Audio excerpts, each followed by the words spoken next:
Good evening, ladies and gentlemen. I would like to welcome you all this evening to the regularly scheduled meeting of the Municipality of Thames Centre.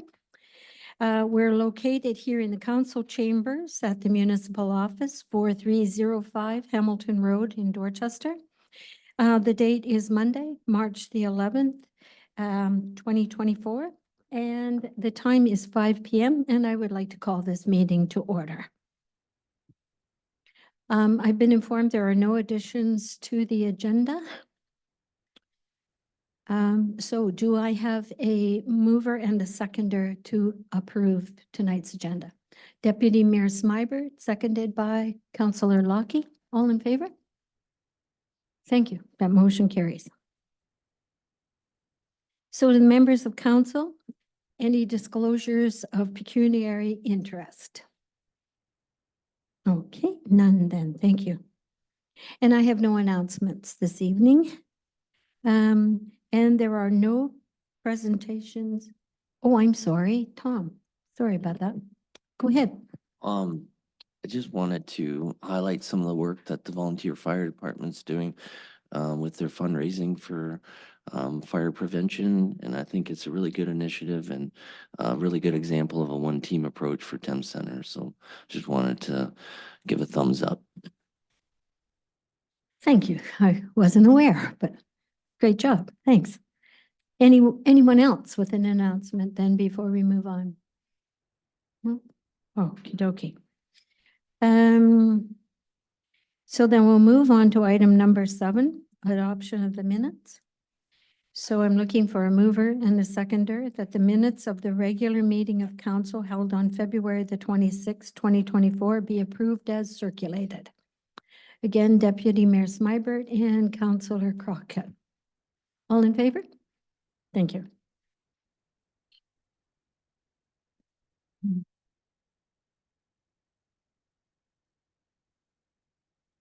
So item number 8 on your agenda is the consent items.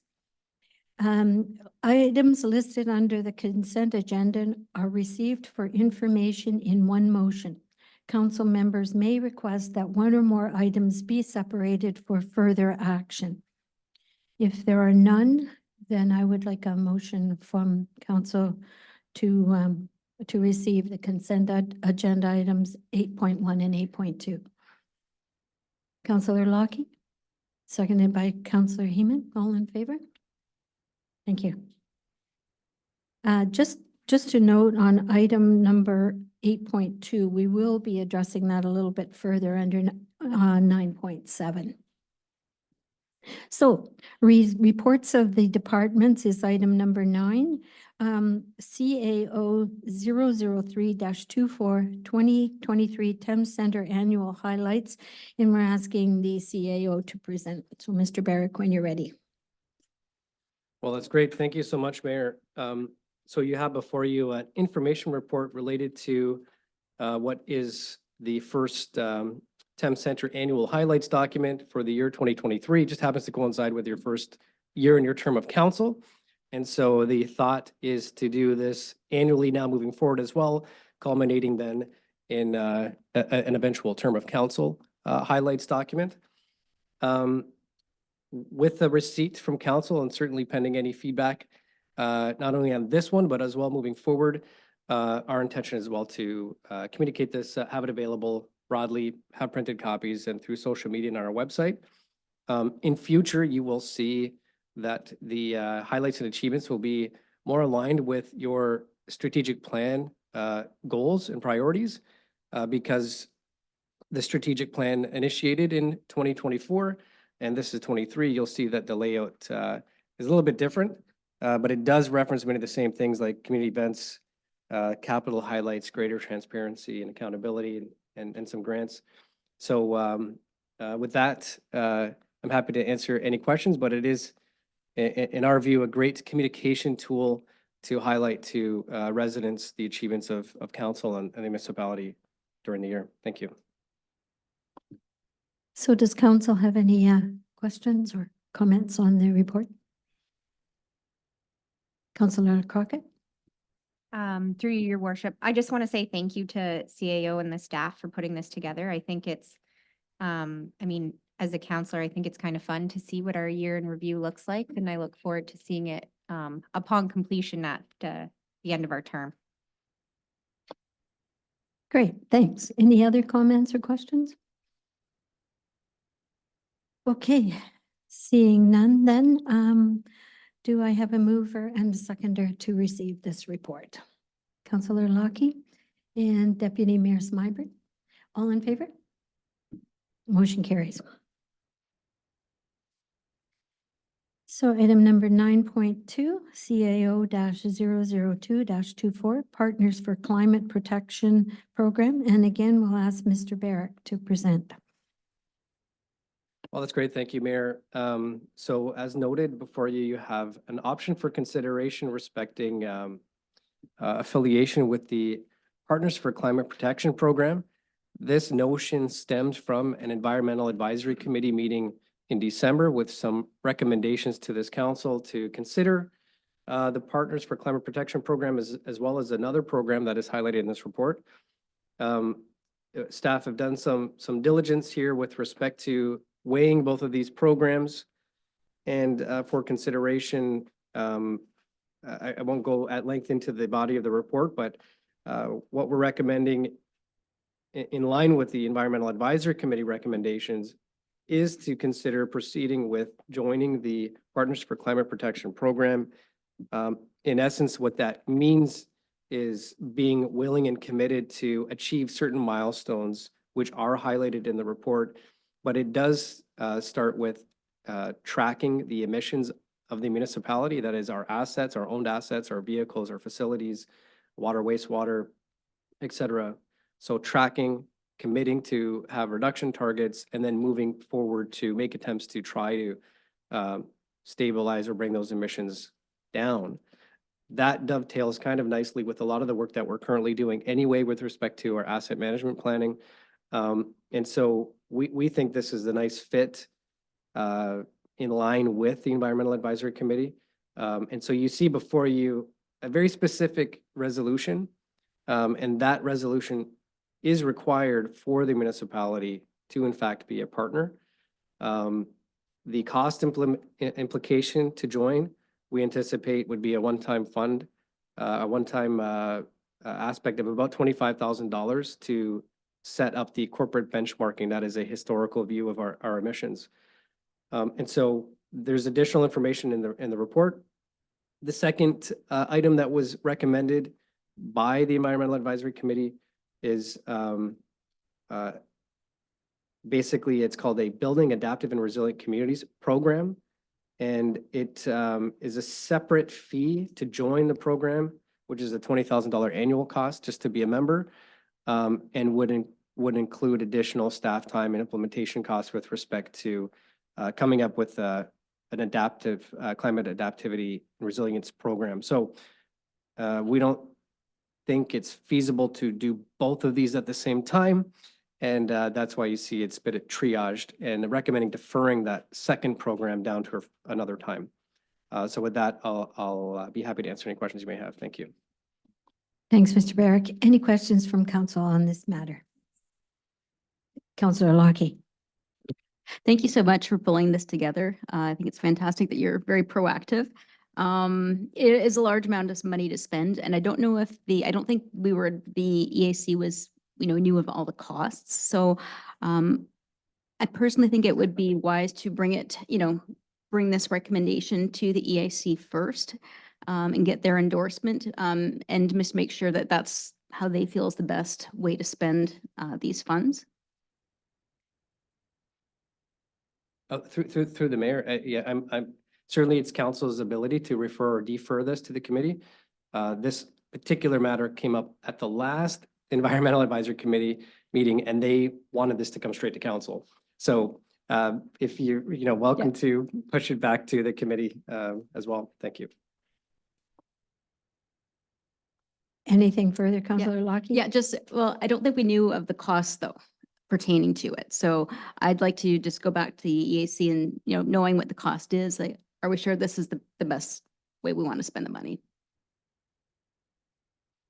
Councillor Heeman. I would echo Councillor Lockey's comments, and I think this is a really worthwhile cause. I'm just wondering if we might be able to get some grant funding to qualify for it, because it seems like something that is in line with federal and provincial priorities, and maybe that might help ease the cost at the onset. Do you know anything about whether there's grant funding available? Yeah, thank you, Mayor. So hearing the comments, council can refer back to the Environmental Advisory Committee for comment consideration. You can refer this report to the next budget cycle process. And in the meantime, you know, we're always on the lookout for various grants. We've been ramping up our grant applications. I haven't seen anything across the desk yet in this particular matter, but we can certainly be more proactive in finding potential grant matches for this particular piece. Is there anything else from the members of council? No. So what's council's pleasure on this? Are you moving that we defer this and send it back? Yeah, I would like to move that we defer this and send it to the EAC for further review and discussion and endorsement, and then bring it back to council again after the EAC's reviewed all the information that was presented to council today. All right, we have a motion and a seconder. Councillor Heeman? All in favor? All right, the motion carries. Then we are going to defer this one back to the EAC. Pardon? Refer, sorry. Okay, thank you. The next item on the agenda, 9.3, PDS 014-24, signed bylaw variance application, Dorchester Christian Family Center at 1256 Cromarty Drive. And Mr. Bancroft, whenever you're ready. Thank you, Mayor. What you have before you is staff's evaluation report with respect to this signed bylaw variance request. In terms of the subject property, it's the Dorchester Christian Family Center, which operates a church at the corner of Dorchester Road, County Road 32 and Cromarty Drive. And they are proposing to construct a double-sided illuminated ground sign adjacent to their entrance at Cromarty Drive, which is the area shown in red on the map on the north side of Cromarty Drive, adjacent to their existing driveway. The face area of the sign would be approximately 7 square meters compared to the maximum face area requirement of 1.5 square meters. It's important to note that the north half of the property, which contains the church, those lands are zoned for commercial purposes, commercial recreational purposes, which if the sign was placed on the commercially zoned portion of the property, it would be in compliance with our sign bylaw, which if placed in a commercially zoned portion, the maximum area is 15 square meters. And as indicated previously, the face area would be 7 square meters in size. So as noted in my report, Madam Mayor, staff satisfied that this variance request is appropriate. There were no concerns raised by the Director of Public Works and our Chief Building Official. Also, in terms of financial implications, those are limited due to staff's time being covered by the general tax levy in the absence of a fee under the fees and charges bylaw for sign variance requests. Moving forward with a new sign bylaw for council's consideration into this year, a fee will certainly be considered moving forward. And also consideration perhaps for staff delegation for such requests. So my report before you includes a recommendation that the report be received, and then secondly, that the request be approved. I'm here to answer any questions. Thank you. Thanks, Mr. Bancroft. Are there any questions from the members of council? No? All right, Seeing none, then we'll move on to the motion. So do I have a mover and a seconder for the recommended motion as appended to the agenda? Councillor Crockett and seconded by Deputy Mayor Smybrink. All in favor? Thank you. That motion carries. All right, renewable energy approvals process, item number 9.4 on your agenda. And again, Mr. Bancroft, when you're ready. Thank you, Madam Mayor. So the purpose of my report is to provide an overview of the renewable energy approvals process. One of the key takeaways is the fact that through Bill 34, the province repealed the Green Energy Act and essentially places the authority for the siting of these types of facilities with local municipalities. As it pertains to Thames Center specifically, we have no lands situated within the municipality that are zoned to permit a wind farm or other similar renewable energy projects. So if there was a proposal for a wind farm, that would trigger the need for a zoning bylaw amendment, since indeed there are no lands that are pre-zoned to allow these types of facilities. And also the key notion that if such amendment is refused, there is no right of appeal by the applicant in accordance with the Planning Act. So I'm here to answer any questions, Your Worship. Pretty straightforward report with a recommendation that my report be received for information. Thank you. Okay, thank you. All right, any questions on this particular one? Councillor Crockett. Thank you, Worship, through you. So with this report and understanding of the contents within it, along with the current bylaw that we have regarding, I believe it's just zoning on size of wind turbines. Should a proposal come forward from a company, do we have anything in regards to protecting or any additional information regarding the placement of wind turbines, specifically in regards to a residential dwelling and or an environmental protection area? Through Your Worship, so we do have standards included in the zoning bylaw currently under the general provisions. Specifically as it pertains to the placement of a wind turbine, there is a setback requirement if the turbine is indeed permitted, requirement to be at least 600 meters away from a dwelling located on a separate parcel of land. From memory, I'm not familiar with the requirement in terms of proximity to an environmental protection zone, but yes, 600 meters minimum from a residential use on a separate lot. Thanks. Thanks. Councillor Heeman. I'm just curious whether some of the green energy projects, particularly solar farms, that were previously installed, whether they would have the zoning or whether that might be a housekeeping requirement.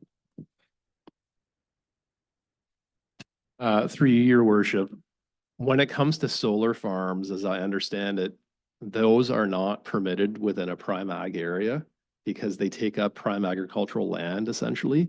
So what we're dealing with here is the whole aspect, the whole notion of wind turbines.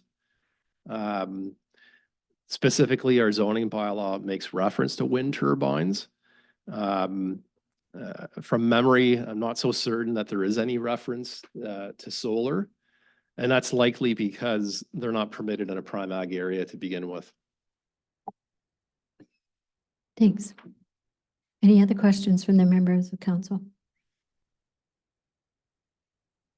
So would it be fair then to say, Mr. Bancroft, that should an application come before us, that we would look at all aspects on not only location, but the proposed setbacks and all this other sort of thing, if we were even considering a wind turbine to be placed. Yeah, agreed, your worship. Okay, That's and- a fair assessment. all right. And would it at some point require any sort of building permit in terms of the installation of the base or any of that sort of thing?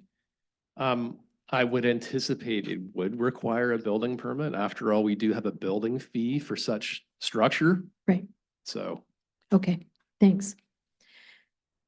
All right, so if there are no other questions from the members of council or comments, I would wonder that if we could have a mover and a seconder to receive the report.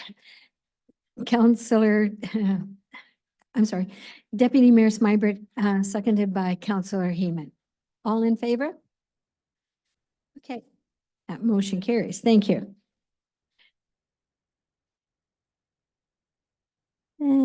The next item on the agenda, 9.5 F-001-24, Asset Retirement Obligation Policy, and we're going to ask the Director of Financial Services to present this one. Go ahead, Emily.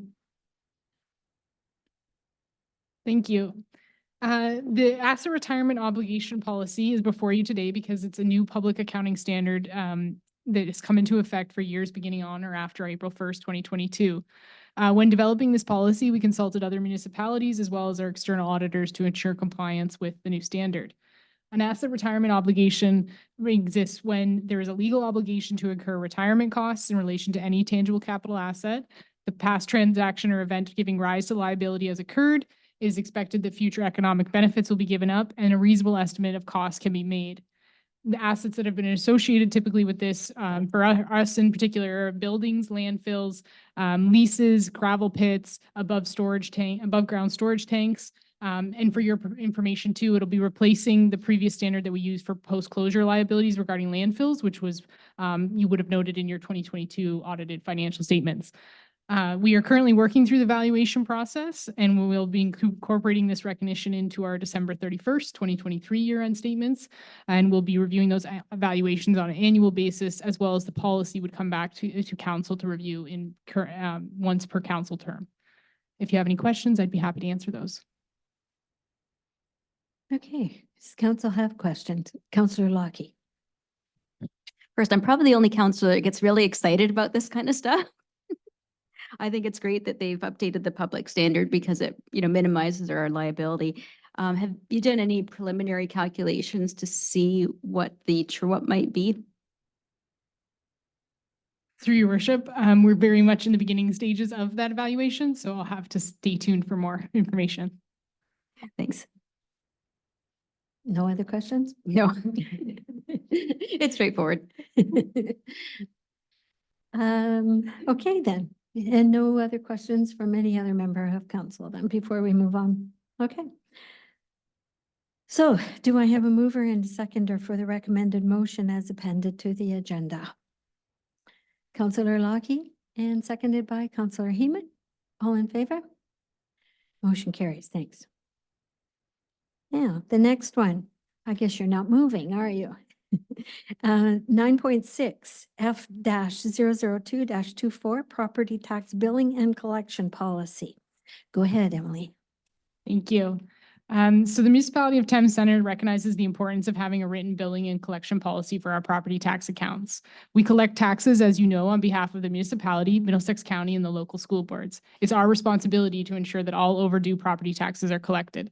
This policy will help to establish consistent guidelines to ensure an equitable process for all taxpayers. It will help to streamline activities and set out appropriate steps required for the collection of past due property taxes.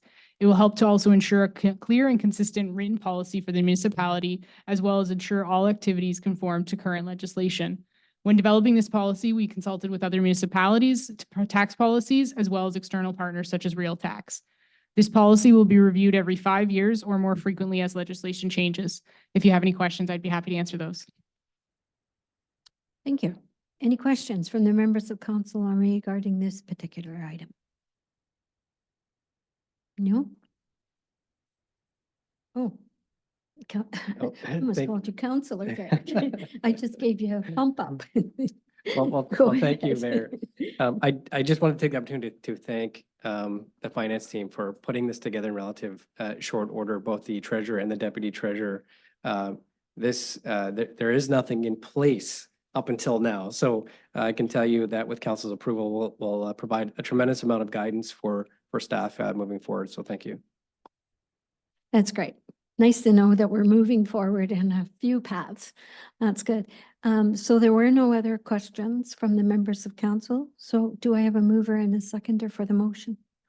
Deputy Mayor Smybert and Councillor Crockett, all in favor? Motion carries. Thanks, Emily.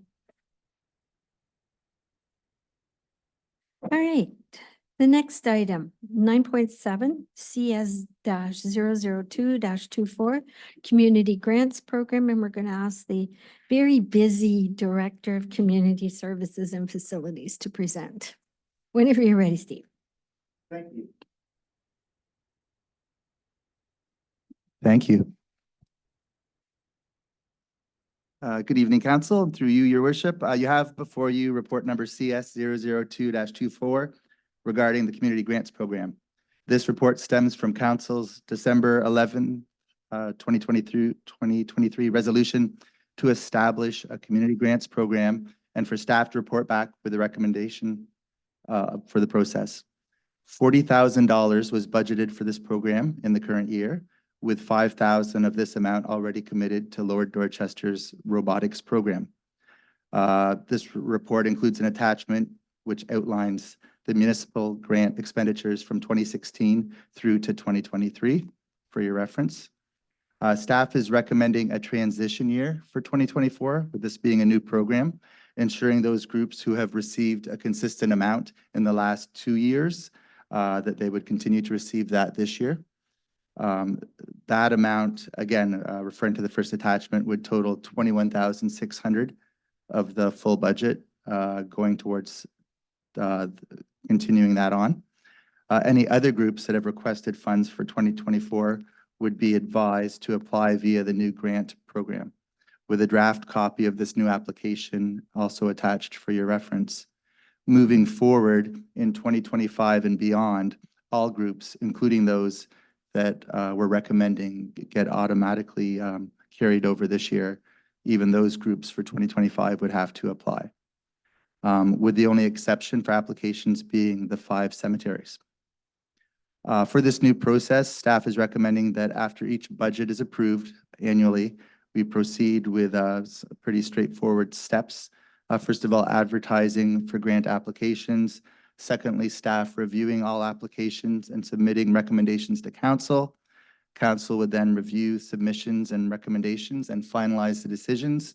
Staff would then update all applicants. And then there'd always be the opportunity for a second round of applications should there still be funds remaining, or as well, if there's some funds remaining, but perhaps not a lot, council could also always determine or decide to reserve those funds for the following year. And all groups receiving funds will be required to submit a progress report before the end of the year. For the grant program schedule, this year would be starting a bit later than future years, just due to the fact that we're getting it up and running this year. As you can see on the top of page 4 of the report, this year would see grants awarded in June, while future years we would be able to get that accomplished by March each year. As mentioned earlier, council budgeted $40,000 for this program in 2024. And if the $21,600 is honored as recommended, that would leave council with $18,400 remaining available for 2024 applicants. And I'm happy to answer any questions you may have. Thanks, Mr. McDonald. Are there any questions from members of council regarding this report? Deputy Mayor Smybert? Thank you, and I just want to say thanks to staff for putting this program together. I know it's not easy, but it's good to see that we've got a process in place when people come forward. So my question is on 8.2 of the agenda, we did receive a request from the West Missouri Nonprofit Seniors Complex. So is it envisioned then that that group would go back and fill out the application to be brought back for deliberation in 2024? Through the mayor, yes, that would be our recommendation, that anyone that's not in the automatic 21,600. And there's been some other groups that have reached out to us that pending council's decision tonight, we would advise that letter as well as others of the new process and allow them to submit the application. You're welcome. Mr. Barrick? Thank you, Mayor. Just further to that question, in the financial implications section of the report, I mean, notwithstanding the recommendation of staff, it is up to council to consider further allocating, any portion thereof in recognition of the letter that's also attached. So there's about 18,400 still available in 2024, assuming the staff recommendation goes forward. And so just to be clear, it is a council determination. Thank you. Councillor Heyman? I would like to make the motion that council consider granting the $10,000 request of the West Missouri Manor. In addition to approving this grants process. Thank you. We have a motion before us. Is there a seconder for the motion? Deputy Mayor Smyber? All in favor? Thank you. I think it's very worthwhile. So, yeah, turn to the clerk for a moment here.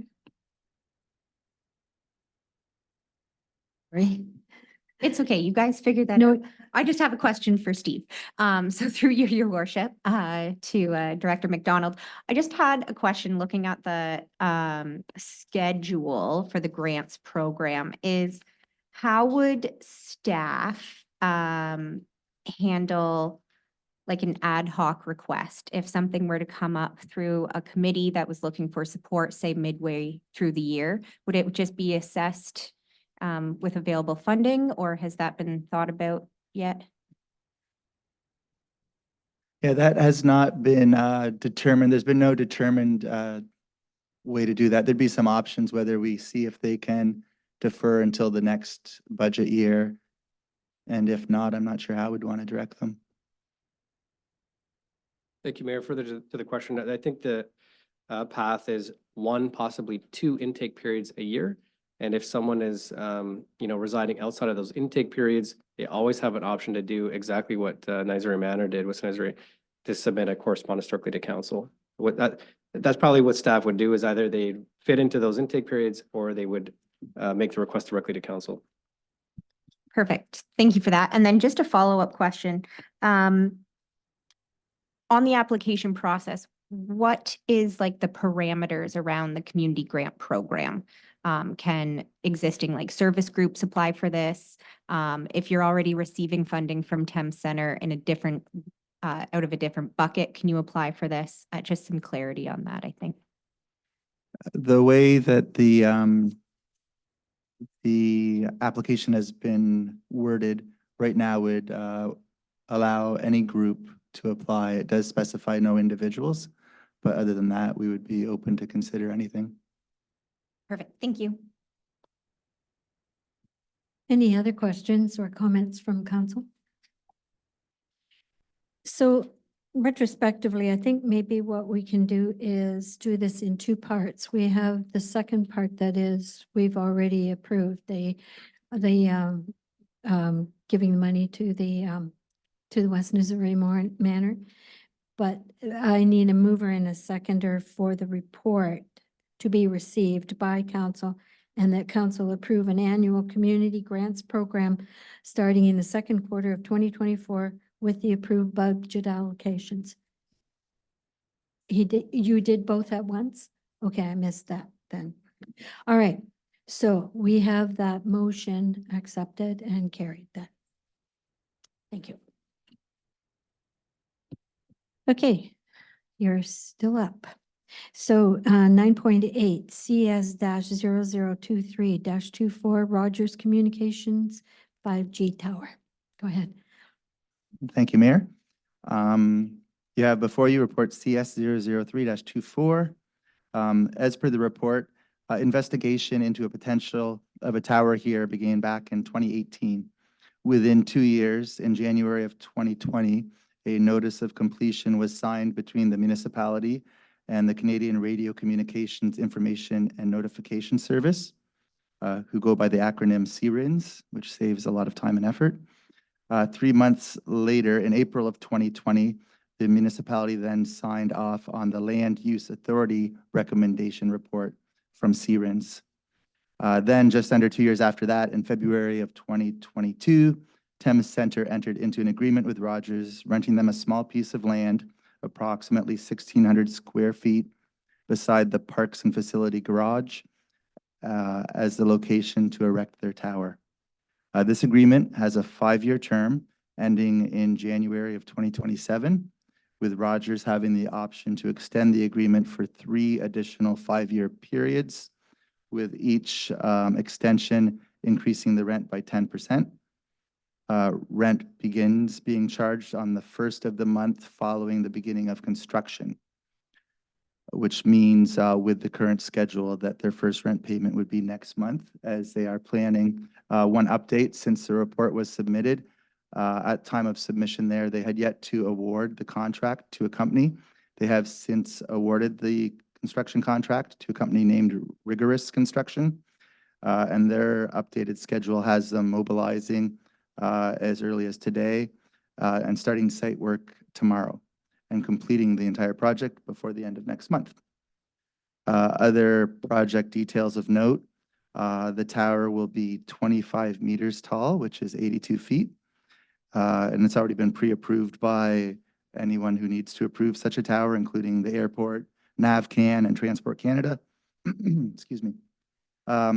16 trees will need to be removed from the area that they're building, with Rogers agreeing to replace all 16 of those trees at the same park, trees of our choice in our location of choice. And around the tower, they'll be erecting a 6-foot chain link fence. And I'm happy to answer any questions you may have. Thanks, Mr. McDonald. Any questions from the members of council? Councillor Lockie? Through your worship, through Director McDonald. So with respect to the trees, are any of them like trees that could be considered heritage trees? And also the question with the trees is I didn't see it, but I could have missed it in the original agreement. Like, did we agree that they could take out trees if they need to?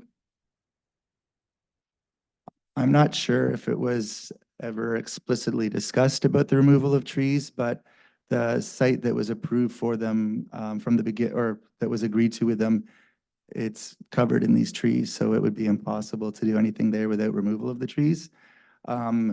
The trees are planted too close together as they are right now. If you were to see them, they're all shooting straight up with very little growth outwards because they're kind of choking each other out. So it, you know, that wasn't maybe the best planting for long term anyways. Thank you. Any other questions from council? Councillor Heeman? Forgive me if you said it already, but I was just wondering what the rent to be received was, and do we have any plans in terms of how that'll be streamed? So, sorry, good question. I don't think I did specify or mention it, but the rent will be $1,500 per month. And as for how we're going to, what we put that rent towards, there hasn't been any specific discussions on that yet.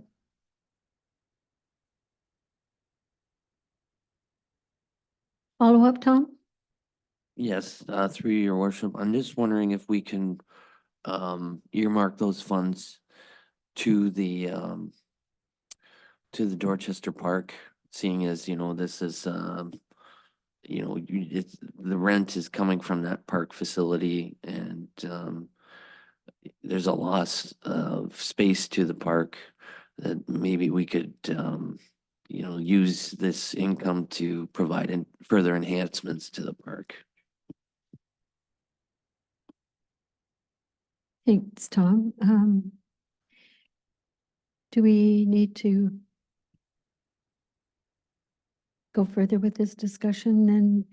Or will there be a recommendation from staff for how to best handle the income? So thank you, Mayor. For 2024, it would be absorbed in revenues. So 2025 moving forward, can certainly be a discussion in terms of designating it specifically. You could also do that today, should you wish. Or as I stated, part of the budget process for 2025 moving forward. Thank you. Anything else then, Tom?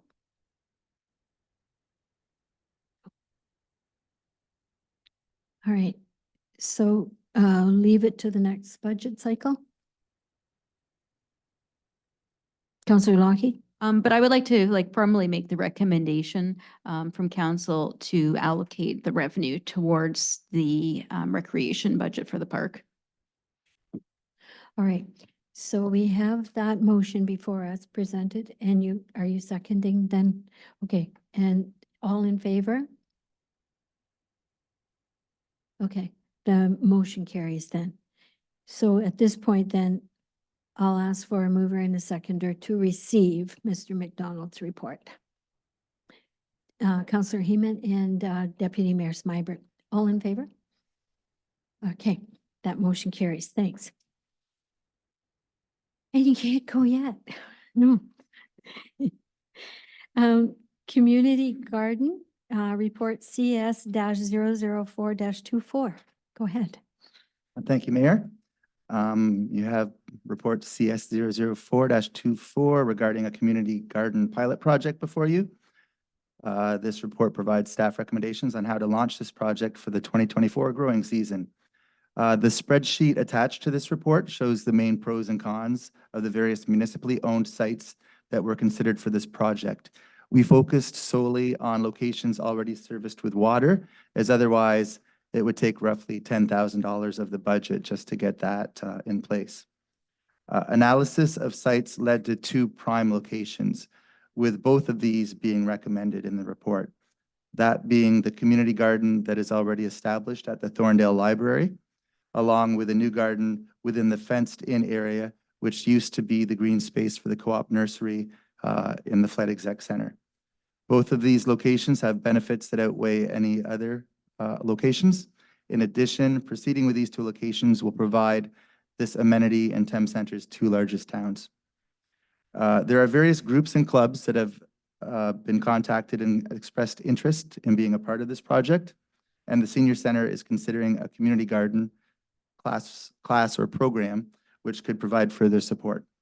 In addition, we have applied for a Canadian Parks and Recreation Association grant, which could provide $5,000 towards a summer student who would focus on our various green initiatives, including this garden, tree planting, hanging flower baskets, and similar projects. I foresee the main challenge for this project being obtaining, maintaining, and coordinating volunteers to maintain the gardens, as we did not budget any additional municipal staffing for this project, so we'll want to maximize volunteer opportunities as much as possible. I am hopeful that with the initial interest expressed, that it will be achievable, and the potential of the job grant will be very helpful as well. I believe that the $15,000 budgeted for this project in 2024 will be sufficient to support the startup costs for both the gardens at both locations, with those main costs being potentially a newly located hydrant for the Dorchester location, along with soil, fertilizer, seed, signage, and tools for both locations. And I'm happy to answer any questions you may have. Thank you, Mr. McDonald. Okay, Councillor Crockett, question? Thank you, Your Worship. I just want to say I'm really excited for this initiative and thank you for putting it together. It's awesome to see the interest throughout the community and the ability to have it in both Thorndale and Dorchester. We mentioned, there was mention of volunteers and their importance on kind of making this program a success. Is there going to be the ability for community volunteers to sign up? Is there going to be any information on that coming out if this goes through? Yeah, definitely. There'll be opportunities. We haven't finalized exactly how that will present itself. We need to figure out, first of all, some volunteers that might want to help spearhead the project and then take it from there as to how we'll streamline everything. I have a couple names for you, so I'll send them your way. Fantastic. Anyone else? Deputy Mayor Smyberg. Just a comment, just to kind of echo what Councillor Crockett had indicated. Not only is this good for Thames Centre, but this news got out to our Middlesex London Food Policy Council as well. And they're very excited about the fact that we're actually investing some dollars to help food security. So congratulations. And thank you to Councillor Crockett for bringing up this item. It's a great initiative, great initiative. Just one question, for the Dorchester location, would that actually start like in 25 or would we be anywhere near ready for 24? The intention is to start both this year. Good. Yep. Perfect. Get those volunteers. Yeah, we're all waiting for that. All right then, if there are another question, Councillor? Okay, so we have a mover to accept the report, and a seconder. Councillor Heeman, all in favor? All right then, thank you. That motion carries. And one more. CS 005-24, naming of Harrietsville Mosley Ball Diamond. Thank you. You have before you report CS 005-24. Friends and family of the late Max Frost have requested naming that ball diamond in his honor, as Mr. Frost laid the foundation for that ballpark and was a pillar at this park for many, many years. He and his family exerted great effort and commitment to maintain and enhance sports in Harrietsville. His wife Donna was very involved with the ball diamond as well, including running the booth for many years. Those involved with the request are in support of doing this consistently with the sign that was put in place in Dorchester in 2021 in memory of Mr. Bob Davis, which is pictured in the report. We have sufficient funds budgeted in 2024 to cover the cost of this sign, along with bringing all other ballparks in Thames Centre up to this same standard, excluding Royal Field, which has its own unique signage. And I'm happy to answer any questions that council may have. Thanks, Mr. McDonald. Councillor Crockett? Through your worship, I just wanted to say hi to Max and Patty Frost, who are in the back of the gallery. Oh, sorry, Mark, and Patty Frost, who are in the back of the gallery here. In speaking with them, they were excited to see their family honored at the Harrietsville Mosley Ballpark. And then thank you to Dave Secord, who put the initial request forward. Thanks, Councillor Crockett. Any other questions or comments from council? Councillor Heeman? I think this is great because, again, a lot of the things that we do here in the municipality are originally done by community groups and volunteers. And I think we all stand on some pretty big shoulders, so it's good to give those shoulders a name from time to Yeah. time. Again, it's another great initiative for your area. Perfect. Anything else from council? Okay, and then a mover and you have moved the motion and a seconder, Deputy Mayor Smybert, and all in favor. Okay, that's great. Thanks.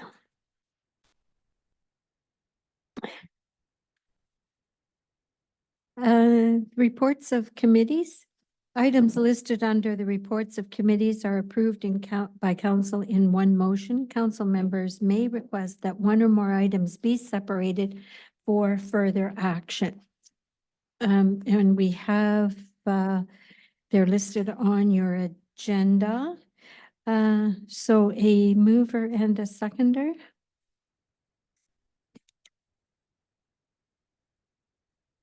Okay, Deputy Mayor Smybert and seconded by Councillor Crockett. All in favor? Okay, that carries. Thanks.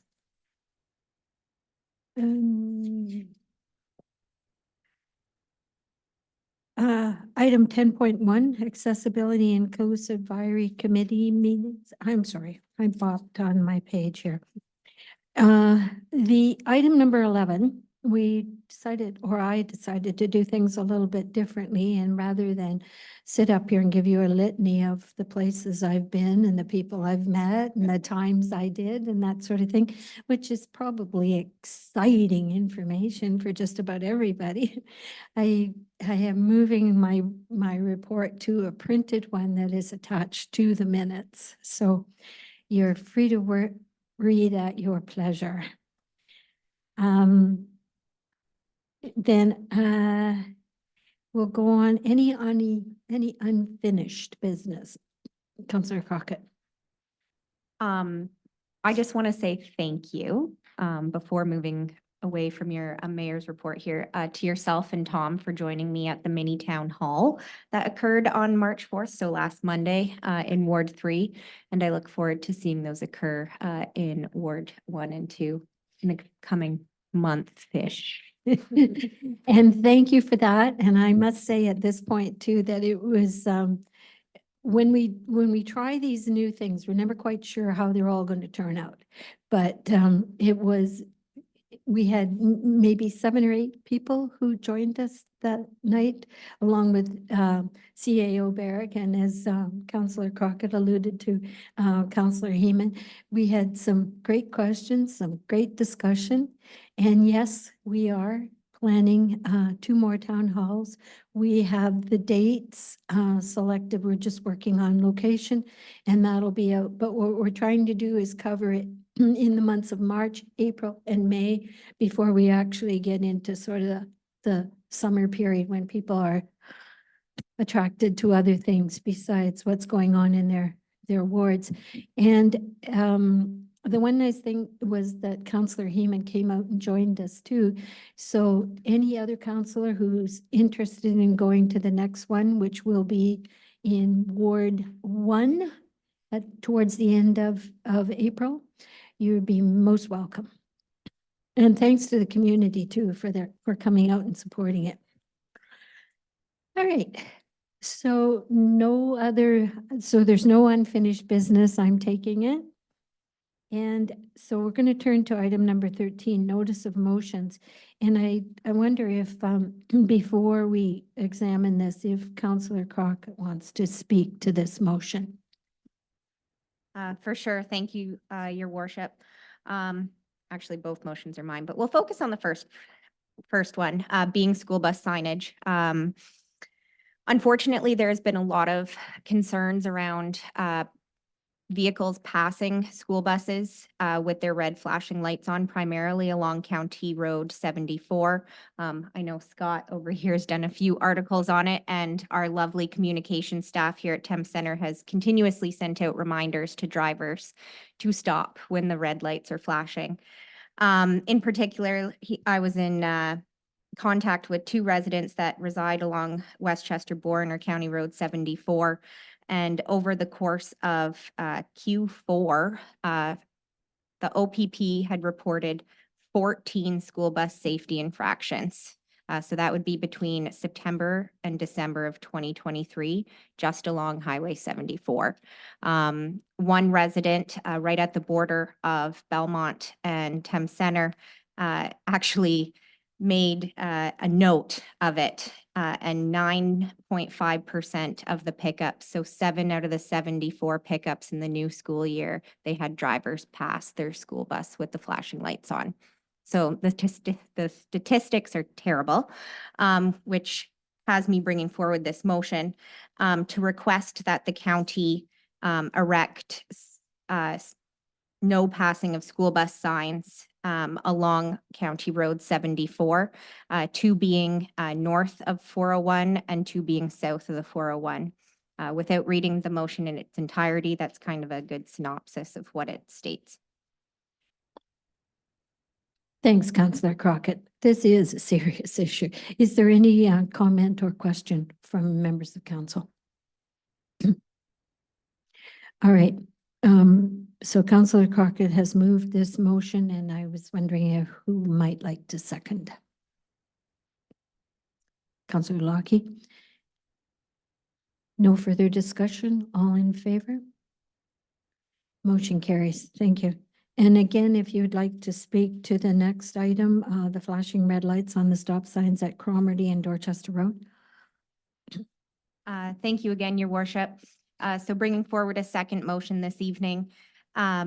Many of you may have noticed that there's some temporary signage being put up along Highway 73 or Elgin Road in anticipation for the MTO's project of the Dorchester overpass. Understanding that there's going to be an increase of traffic both north and south of the 401, but focusing particularly on Cromarty Drive and Dorchester Road, it was discovered that not discovered, but I found out that the stoplight or the stop signs located at Cromarty and Dorchester are actually those of the counties. And I would like to put forth a motion to have red flashing lights put atop those existing stop signs to not only increase safety, but also to recognize this contentious intersection as multiple accidents and close calls have occurred in the same area over the years. So with that, just to reiterate, I'm asking that Thames Center support my motion to request the County of Middlesex to immediately install 2 flashing red lights above the existing stop signs located at Cromarty Drive and Dorchester Road on a temporary basis, with the potential of permanency if deemed successful. Thank you. Thanks, Councillor Crockett. Any questions, comments from council? Councillor Heeman, are you looking to? Yeah, I think this is a really good example of how to work with the county and try to get some public safety activities for our residents. And just to comment before we move on that, again, both of these issues in the previous notice of motion as well, were raised at the mini town hall. And I just want to applaud Councillor Crockett for, being very proactive in executing on that feedback. So thank you. Thanks, Councillor Heeman. Anyone else wishing to comment or question? All right, so we have the motion before us, put forth by Councillor Crockett. Is there a seconder for the motion? Councillor Heeman? All right, all in favor? That motion carries. Thank you. Thank you, Chantel, for all your work on this. Any new business? No. Okay, moving on to item number 15, bylaws. A mover and a seconder that bylaws 19-2024 to 21-2024 be adopted as presented. Deputy Mayor Smybert and Councillor Heeman, I think I saw your hand. All in favor? Motion carries. Thank you. And at this time then, council will be moving into closed session for which there will be no live streaming. The live stream will resume once the closed session portion has been completed. So a mover and a seconder for council to adjourn the closed session at 5:58 p.m. pursuant to section 239 of the Municipal Act in order to give consideration to items relating to personal matters about identifiable individuals, including municipal or local board employees, and labor relations or employee negotiations. So whose hand was up first? Councillor Heeman and seconded by Deputy Mayor Smybert. All in favor? That motion carries. Thank you. Thank you, ladies and gentlemen.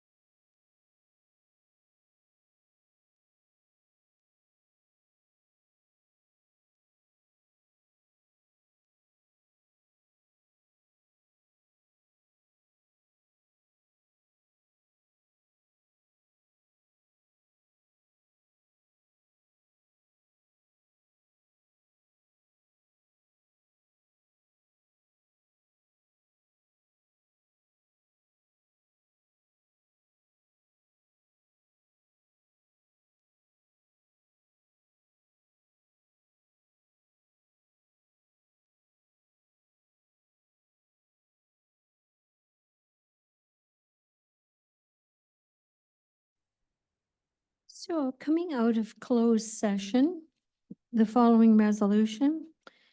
During closed session, council considered information regarding personal matters about identifiable individuals, including municipal or local board employees and labor relations, employee negotiations, and provided direction to staff.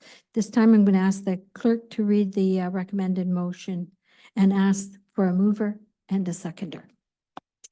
So the recommended motion out of closed session is that council ratify the CUPE Local 107 renewal of collective agreement for January 1, 2024 to December 31, 2027, and that the mayor and chief administrative officer be authorized to sign all required documents associated with the 2024 to 2027 renewal of the Municipality of Thames Centre collective agreement with its CUPE Local 107.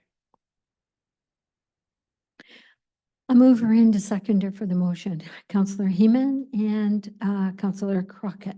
All in favor? The motion carries then. Moving on to the confirmatory bylaw.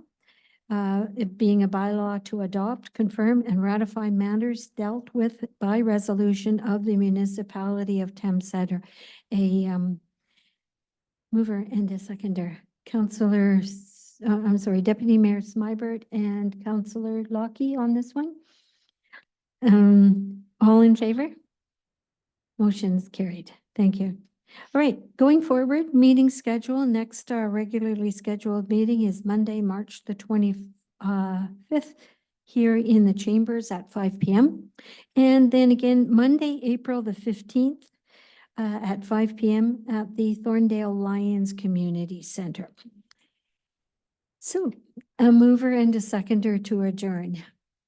Councillor Heeman and Councillor Crockett, all in favor? Motion's carried. Thank you, ladies and gentlemen.